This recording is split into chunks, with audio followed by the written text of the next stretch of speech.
I just had a phone call with my business partner for Reconnect. And I want to share something with you today about patience. Right, for a long time, I believed that patience was about waiting for things to get better or like a passive thing. And when you're doing business, like any type of business, patience is not about waiting, but patience is more about keep doing like the daily task, keep doing the work every single day without expecting outstanding results right away. And this is where patience is. It's in the ability to keep doing the daily actions while not expecting to have like the big results right away. Patience is not about waiting, but it's about keep being doing what has to be done and keep moving forward like whatever happens while knowing that the big results may or may not come but later. See what I mean? And the reason why bringing this up today is when I talk to my partner, I realized that with Reconnect, specifically, so if you're new to these videos, Reconnect is a project of developing a small private island into a sustainable community, and with a luxury resort and water activities and a lot of things there. So and this project obviously takes time, and I have been quite annoyed with how long it takes to get the drawings done, how long it takes to get the investor structure done, how long everything takes. But in the other hand, I was feeling that like me being patient with that would mean that I had to be like passively waiting for things to be done, when actually me being patient with that is means that doing every single day all of the groundwork, all of the research, everything that needs to be done but that doesn't show any like tangible results, but that is part of like the groundwork, you know and that's what patience is about. In this case, it's about like every day connecting with people who are interested in the project every day, like finding new ideas about how to make it more sustainable, how to make it like how to increase the comfort on the island, how to do all this kind of thing.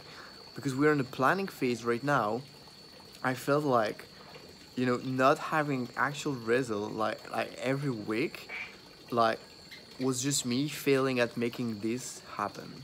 And I think it's interesting that I'm sharing this with you now, before we actually start the construction, because then when the project's already done, that might be interesting to know and to look back and to see how I was feeling, back then.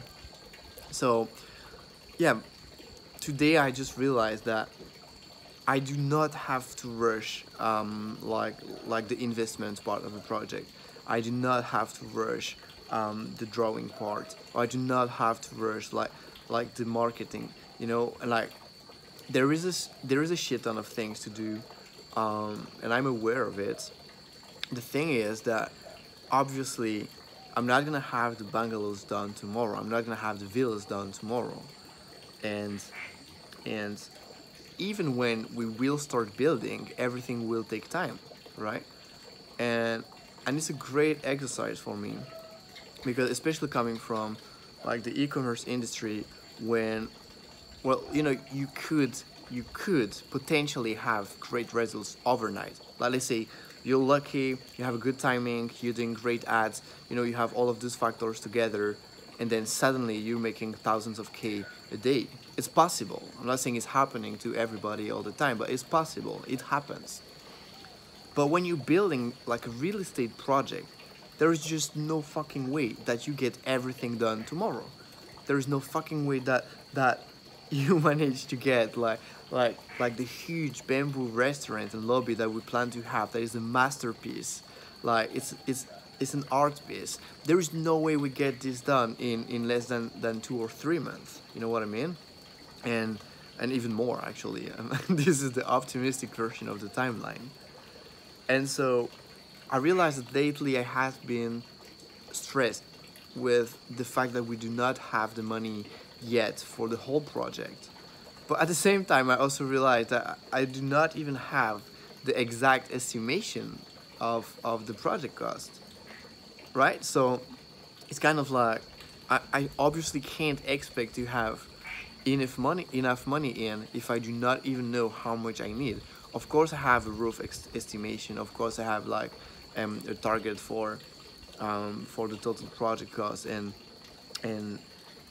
I do know like what type of money we're talking about. But as an investor, I would never ever invest in a project if I don't have a specific timeline, a proper contract, and um, like like a specific budget estimation.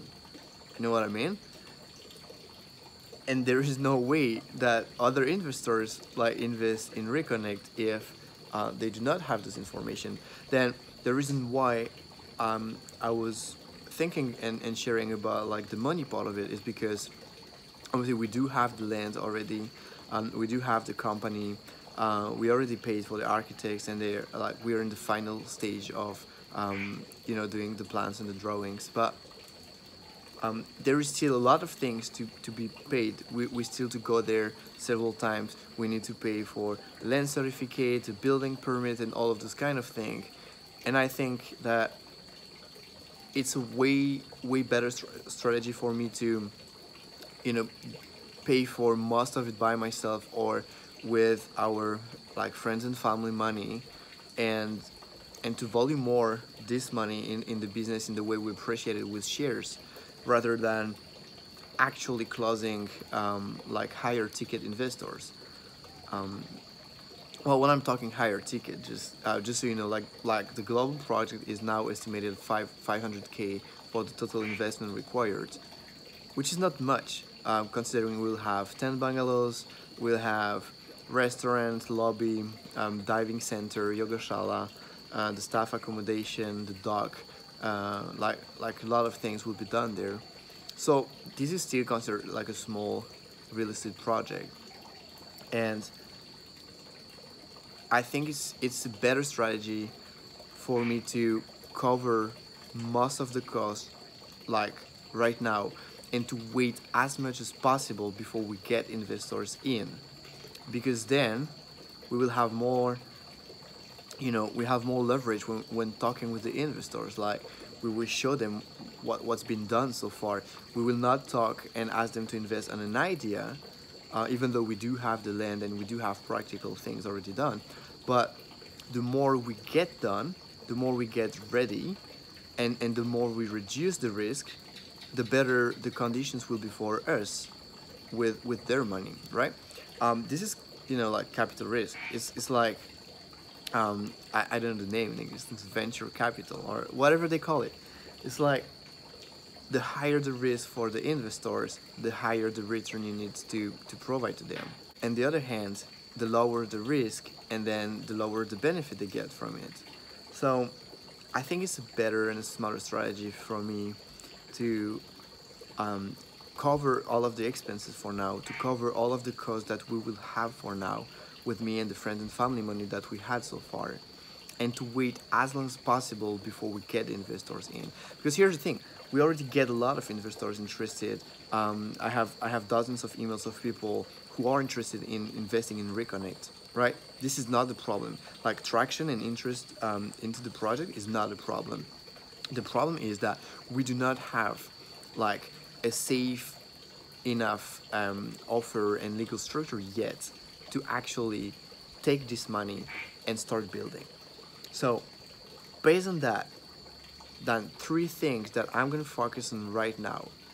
First one, the legal structure. So creating the contract and specifically drafting the arrangement that will be done between Reconnect and the investors. Will it be under the Indonesian laws? Will it be with a Singaporean third-party company? How specifically this is gonna work. We need to write it down. We need to like decide, and we need to get the contract done, and so that we're able to send it to the investor. So that's the first thing. The second thing is like get the final drawings and the final plans ready. we are currently working on having 3D marketing rendering of the project, 3D maquette of the bamboo buildings, and all of this will be done in roughly a month. Once we have that, we can create a proper brochure, like a proper good looking document that we can send out to investors, and then like that will look way more professional that they're sharing like the PDF I've done with, you know, like the ideas, like the concept, what will be the concept of the retreat we want to run there, why it's different, what do we consider as, you know, sustainable, why it's not just like eco-friendly but actually sustainable, you know, all of these things that we need to put in there. So that was the second thing. And the third thing is a proper expense estimation, so project cost estimation and a timeline. So how much do we actually expect it to cost, and how long each step of the project is going to take. And then once we have that, once we have the contract, once we have the timeline and the project cost estimation and a proper brochure with the 3D rendering, with everything about the project and everything that will happen there, and then our strategy to develop it and everything, once we have that, then we have something that is professional looking enough and great enough for people to actually, you know, give us their money and to actually be part of the project. And until then, I'm gonna stop thinking of finding investors' money for this project and more focusing on the actual project, because in the end, that's what matters. That is what, you know, that will make it great or not, right? So that was my 2 days, you know, thinking, and yeah, what I went through today, and I wanted to share this with you. So it's 12 minutes, it's quite long, it's not a proper vlog, and I don't know if anybody will watch this until the end, but if you do, thanks for listening, and I think it will be fun to watch this video again 1 year from now, and that's the reason why I'm documenting this process. So okay, bye guys, I'm going now. Ciao.